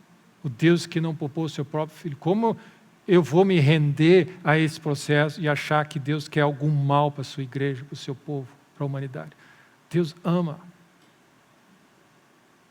E aí esse homem fala assim, e começa a profetizar com olhos abertos. Ele está enxergando.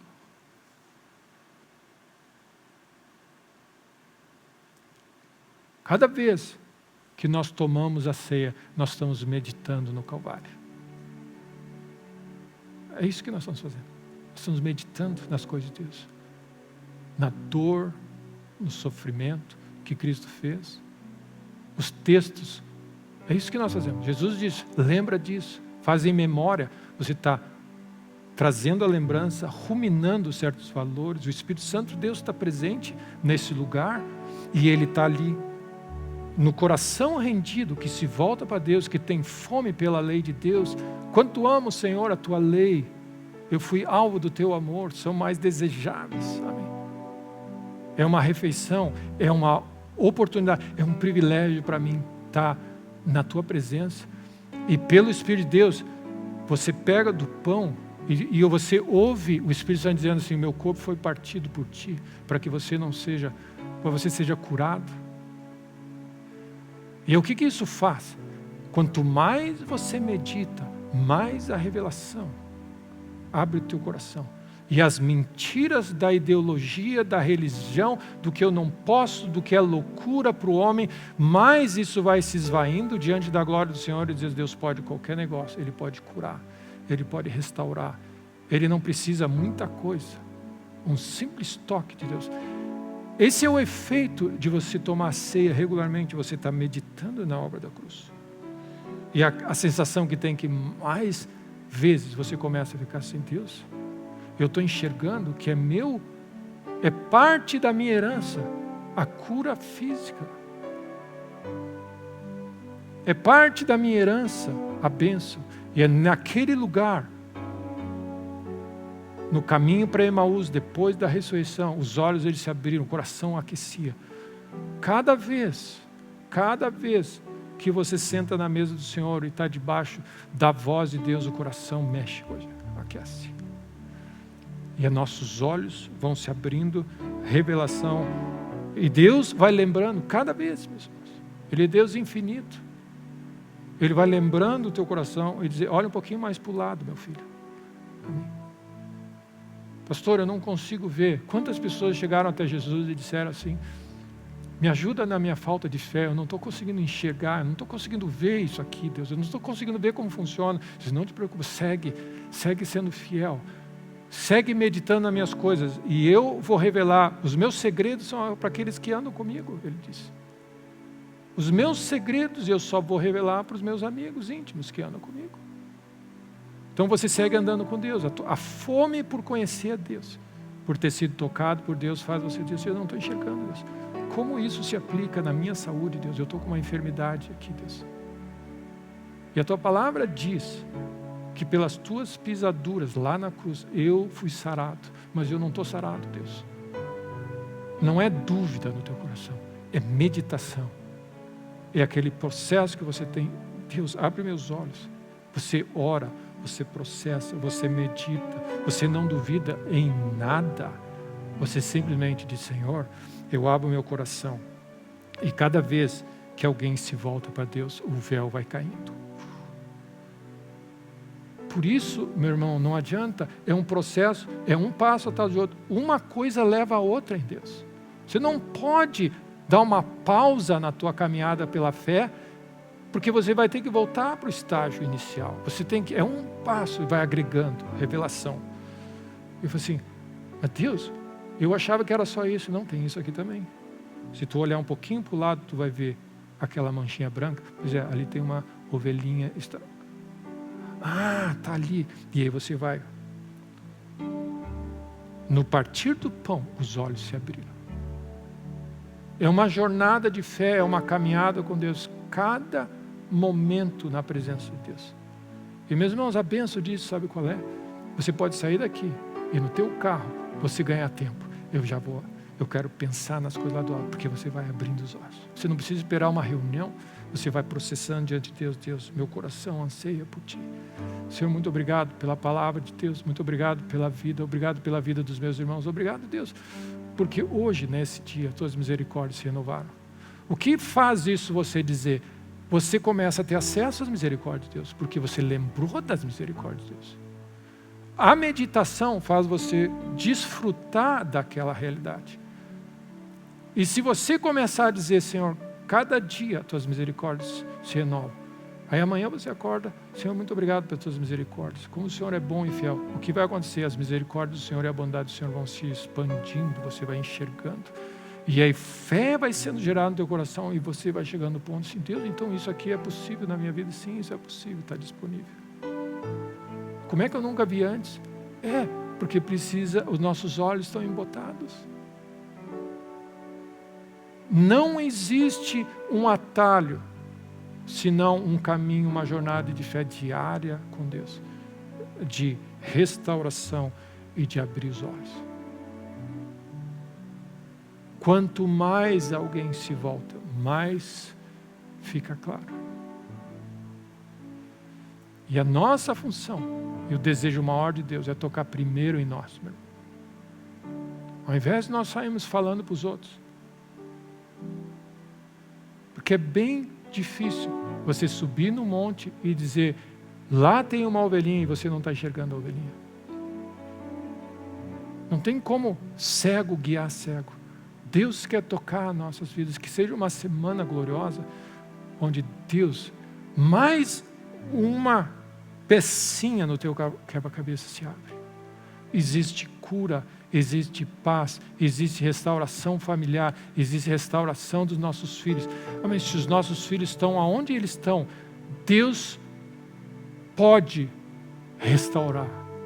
Você precisa, cada vez que você olha o Calvário e lembra da ressurreição de Cristo, você tem que lembrar que se Jesus ressuscitou, existe poder suficiente, não existe nada mais impossível. Na ressurreição, na morte e ressurreição está a restauração da tua filha, do teu filho, da tua família. E é isso que você precisa meditar dia e noite. Dia e noite, dia e noite, dia e noite, dia e noite. Até que o que acontece? Teus olhos se abrem e diz assim, eu sei em quem eu creio. Deus olha, fé entra no teu coração e aquela semente começa.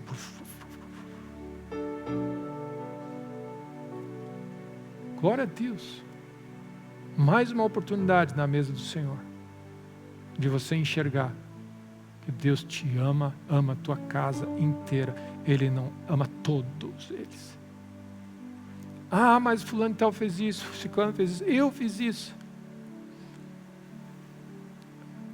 Esses dias eu estava falando com Deus, mas tem muitas coisas que aconteceram na minha vida, e às vezes acontece, que eu estou ainda lidando com as consequências de eu ter dado mancadas na minha vida. Aí todo dia você acorda e você perdoa as minhas faltas, assim como nós perdoamos. E aí você diz assim, mas isso não é motivo para Deus não tocar na tua vida. Isso é motivo. Aí você descobre o perdão de Deus, o amor de Deus. O que Deus quer fazer na nossa vida não depende de você ser justo, humanamente falando, depende da tua fé nele, no amor dele. Então eu oro, meu irmão, que essa semana seja uma semana gloriosa de visitação, de entreter a Deus, de meditar nas coisas do alto, e de Deus abrir um pouco mais a janelinha de tudo. O Espírito foi dado a você para revelar tudo o que Ele está disponível para você, para a tua família, para a minha família, amém, para meus filhos, para esse físico, saúde. Então, se alguém diz, mas não é a vontade de Deus de curar, você engoliu alguma ideologia. Porque todos que vieram até Jesus foram curados. Esse é o fato. Então, se você tem dúvidas sobre cura e a tua cura, é porque de alguma maneira você deixou entrar essa ideologia.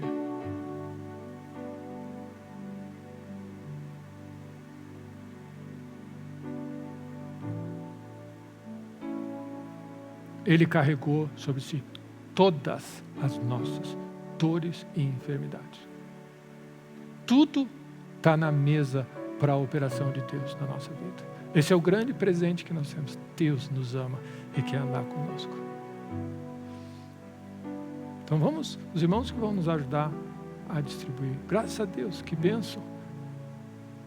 Essa semana da Páscoa, Jesus veio até nós para nos ajudar nessa. Amém?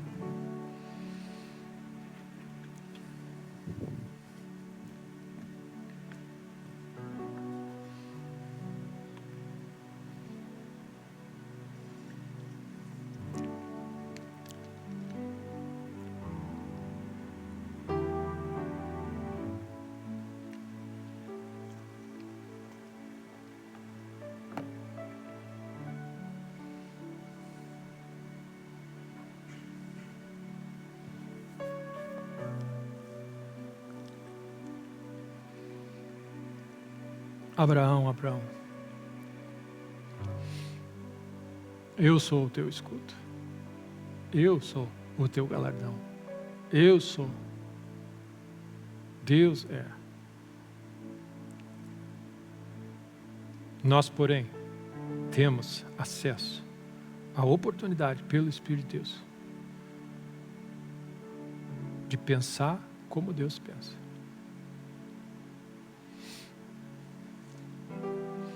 E se você olhar o que Paulo estava dizendo, enquanto os irmãos vão servindo, vamos ficar de pé.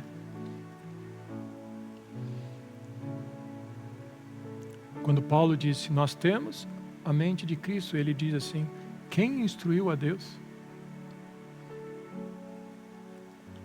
Paulo estava fazendo referência a Isaías 40, onde ele diz, quem na concha da sua mão mediu as águas?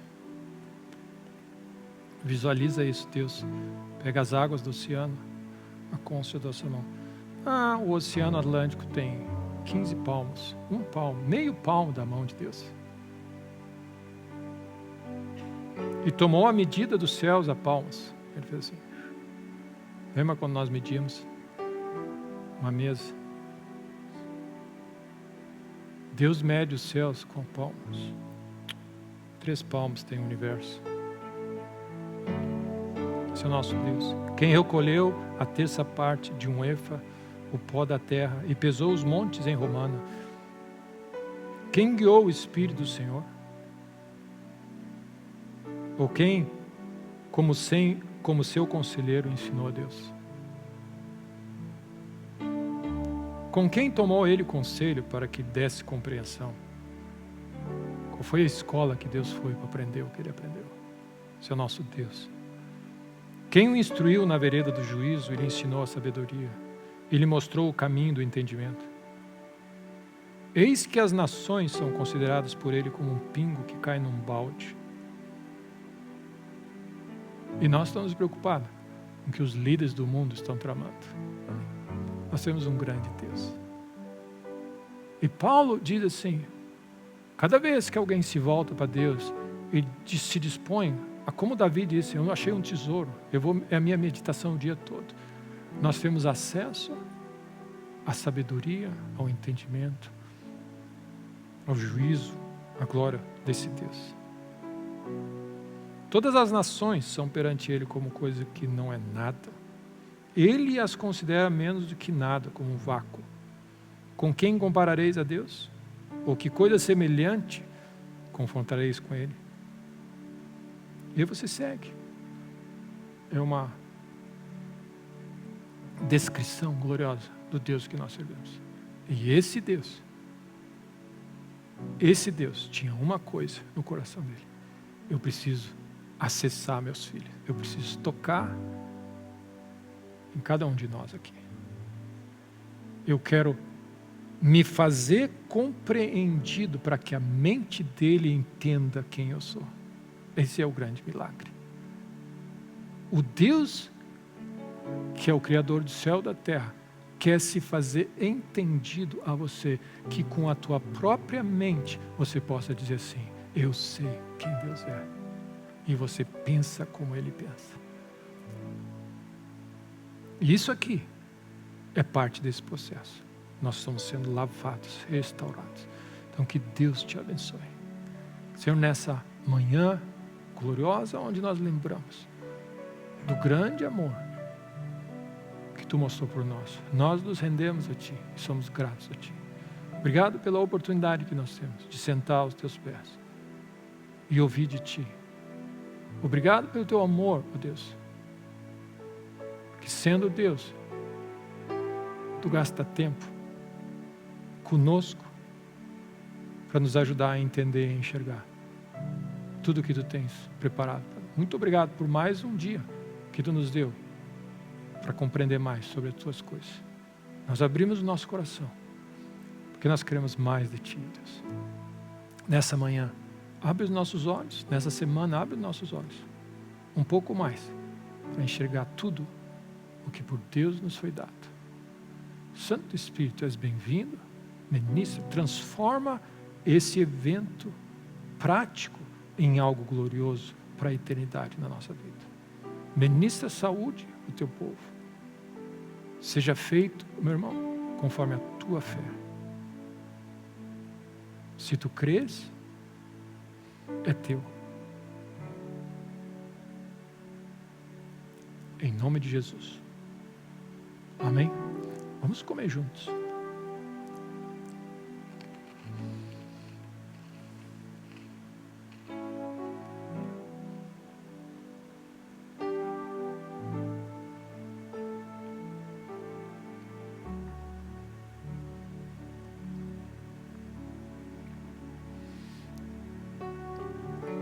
Continua, ó Deus, lavando a nossa consciência. Lava a nossa consciência pelo Teu precioso sangue, das obras mortas, de tudo que nós ouvimos, das mentiras. Lava o nosso coração, Deus. Perdoa nossas faltas. Lava-nos nessa manhã. Obrigado pelo perdão que nós temos, ó Deus. Em nome de Jesus. As maldições foram quebradas para que a bênção viesse sobre nós. Eu sou bem-aventurado. Eu sou abençoado. A minha casa é abençoada. E tudo que eu tenho é abençoado. Quantos podem dizer isso? Eu sou abençoado. Quantos são abençoados? Eu sou abençoado. Eu sou abençoado. Eu oro para que um dia você chegue no ponto onde você fale essa frase com convicção. Eu sou abençoado, a minha casa é abençoada e tudo que eu tenho é abençoado. E tudo o que está desalinhado da bênção de Deus na minha vida vai se alinhar. Que a bênção de Deus é a nossa porção. Em nome de Jesus. Amém? Vamos tomar juntos.